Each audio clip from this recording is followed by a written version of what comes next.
Assalamualaikum warahmatullahi wabarakatuh. Perkenalkan, nama saya Laudi Harman, NIM A171181038. Saya berasal dari kelompok 5.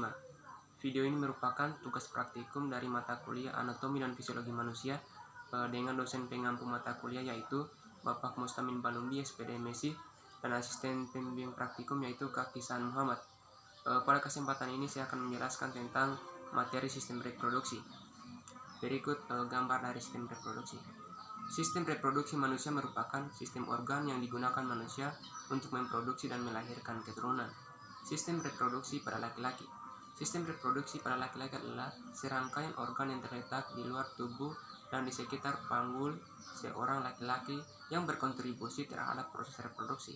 Fungsi utama langsung dari sistem reproduksi laki-laki ini yaitu untuk menghasilkan sperma dan fertilisasi ovum. Organ reproduksi laki-laki yang utama dapat dikelompokkan ke dalam 3 kategori. Kategori pertama, memproduksi dan menyimpan sperma atau spermatozoa. Hal ini diproduksi di testis yang disimpan di skrotum yang dapat mengatur suhu. Sperma yang belum matang kemudian berjalan ke epidermis untuk mengembang dan penyimpanan. Kategori kedua yaitu cairan ejakulasi yang memproduksi kelenjar yang meliputi kelenjar Cooper, vesicula seminalis, prostat, dan vas deferens. Kategori terakhir yaitu bagian yang digunakan untuk kopulasi dan deposisi sperma dalam wanita.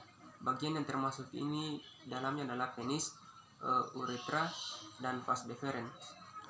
Karakteristik seksual sekunder utama mencakup tubuh lebih besar dan berotot, suara menjadi keras, tumbuh rambut di wajah dan tubuh, bahu menjadi lebar, dan tumbuhnya jakun. Hormon seksual laki-laki yang terpenting adalah androgen, terutama testosteron. Testis memproduksi hormon yang mengontrol perkembangan sperma. Hormon ini juga berfungsi dalam pengembangan karakteristik fisik pada laki-laki seperti rambut, wajah, dan suara yang lebih dalam. Selanjutnya, sistem reproduksi pada perempuan. Sistem reproduksi pada perempuan atau wanita adalah serangkaian organ yang terletak di dalam tubuh dan di sekitar panggul perempuan yang bertugas terhadap proses reproduksi. Sistem reproduksi wanita terdiri dari 3 bagian utama yaitu vulva yang mengarah ke vagina, lubang vagina, rahim yang menahan janin yang sedang berkembang, dan ovarium. Payudara terlibat dalam tahap reproduksi pengasuhan, tetapi dalam sebagian besar klasifikasi payudara tidak dianggap sebagai bagian dari sistem reproduksi wanita.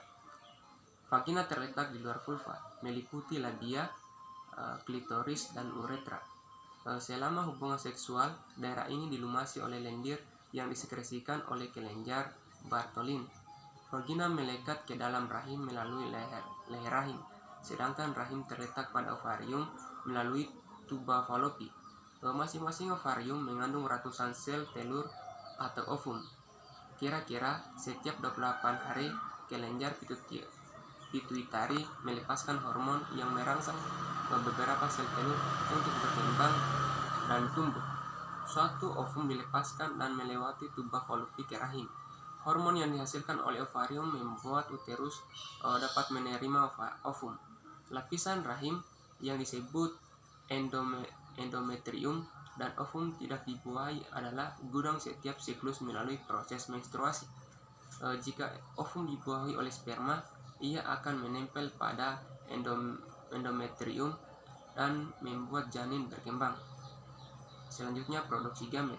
Gamet diproduksi dalam gonad melalui sebuah proses yang dikenal sebagai gametogenesis. Hal ini terjadi ketika jenis tertentu dari sel-sel germinal menjalani meiosis untuk membagi diploid normal dengan jumlah kromosom N46 menjadi sel haploid yang hanya berisi 23 kromosom.